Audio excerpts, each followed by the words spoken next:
ये मैं उमर खालिद की बात नहीं कर रही हूँ जो पिछले 2 साल से जेल में है। मैं सिद्दीक कपन की बात नहीं कर रही हूँ। मैं मोहम्मद जुबैर की बात नहीं कर रही हूँ। मैं आपके चुने हुए नुमाइंदों की बात कर रही हूँ। हमारे लिए ये कोई अचंभे की बात नहीं है। हमने जम्मू कश्मीर में पिछले 5 साल से यही देखा है। मैं, फारूक साहब, उमर अब्दुल्ला साहब, पूर्व मुख्यमंत्री, तीनों को बंद कर दिया गया।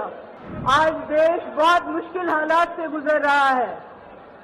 ऐसा हाल है, न कोई वकील, न कोई दलील, न कोई कार्रवाई और सीधे जेल।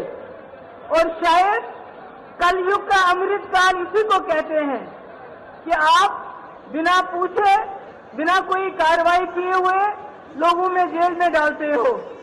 ये मैं उमर खालिद की बात नहीं कर रही हूँ जो पिछले 2 साल से जेल में है। मैं सिद्दीक कपन की बात नहीं कर रही हूँ। मैं मोहम्मद जुबैर की बात नहीं कर रही हूँ।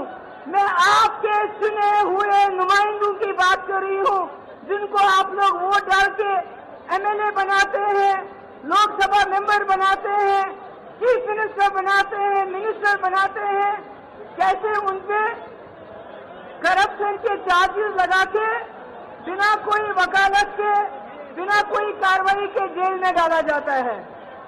हमारे लिए ये कोई अचंभे की बात नहीं है। हमने जम्मू कश्मीर में पिछले 5 साल से यही देखा है। हमारे हजारों की तादाद में नौजवान, मैं, फारूक साहब, उमर अब्दुल्ला साहब, पूर्व मुख्यमंत्री, तीनों को बंद कर दिया गया और देश को बताया गया कि हम देश हित में कर रहे हैं। जब आप संविधान का उल्लंघन करते हैं, जब आप कानून का उल्लंघन करते हैं, वो देशभक्ति नहीं, देशद्रोही होता है। जो संविधान का उल्लंघन करेगा वो देशद्रोही है। आज जम्मू कश्मीर एक लेबोरेटरी बना है, वहाँ टेस्टिंग होती है, फिर आपके साथ वही होता है।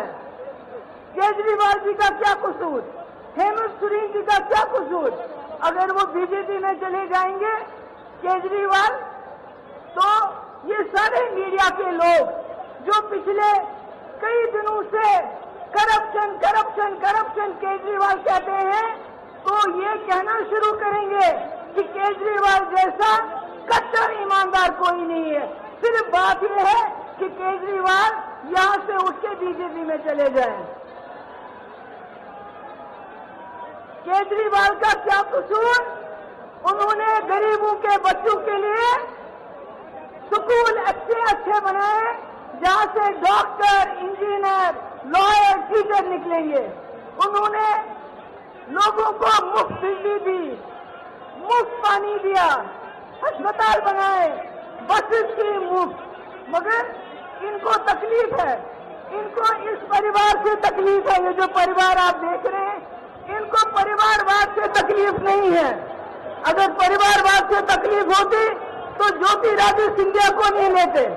अगर परिवारवाद से तकलीफ होती तो जतिन प्रसादा को नहीं लेते, मिलिंद देवरा को नहीं लेते, राजनाथ सिंह का बेटा पॉलिटिक्स में नहीं होता। इनको तकलीफ है अगर आज भी आदित्य ठाकरे जी बीजेपी में चले जाते हैं तो फिर परिवारवाद नहीं है। इनको एक परिवार से सबसे ज्यादा तकलीफ है, और वो परिवार जिसने इस देश के लिए जेल में कुर्बानियां दी, इस देश को बनाया। गांधी नेहरू उस परिवार की बात करते हैं। अरे मैं कहती हूँ ऐसे और परिवार पैदा हुए होने चाहिए थे। आज देश जो हमारा चांद्रयान पे पहुंचा, चांद पे पहुंचा, शायद कहीं और पहुंच गया होता। इनका क्या काम है? इनका काम है हम सवाल पूछते हैं।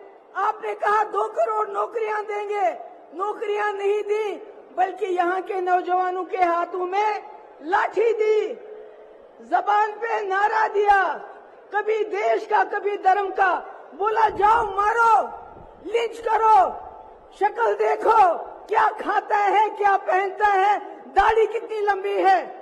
इन्होंने नौजवानों का अपराधीकरण किया, उनको दंगाई बनाया, कहा तुम दंगे करो, तुमको जेल नहीं भेजेंगे, मगर हमसे नौकरी का हिसाब मत मांगो।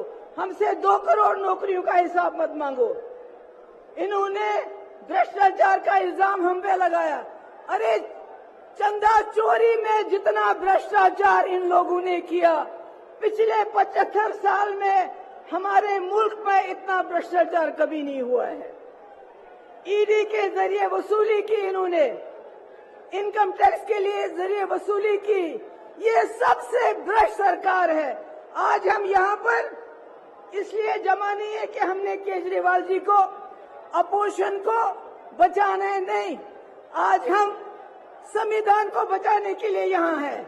उस संविधान को जिसने आपको वोट दिया है, उस वोट से जिससे आप अपनी सरकार चुनते हैं, अगर आज आप नहीं जागे तो आपके वोट की कोई कीमत नहीं हुई। ये पहली बार हो रहा है हिंदुस्तान में, इलेक्शन से पहले ही इलेक्शन को रिग किया जाता है अपोजिशन को जेल में डाल के।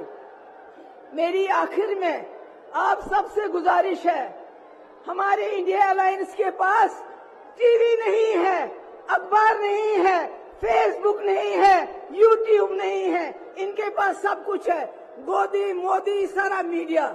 इसलिए मेरी आपसे गुजारिश है, हमारा मीडिया, हमारा अखबार, हमारा फेसबुक आप लोग हो, आप लोगों को जाके लोगों को समझाना पड़ेगा कि केजरीवाल जी हो, हेमंत सोरेन जी हो या कोई और हो, वो जेल में इसलिए है वो संविधान को बचाना चाहते हैं, आपके वोट को बचाना चाहते हैं।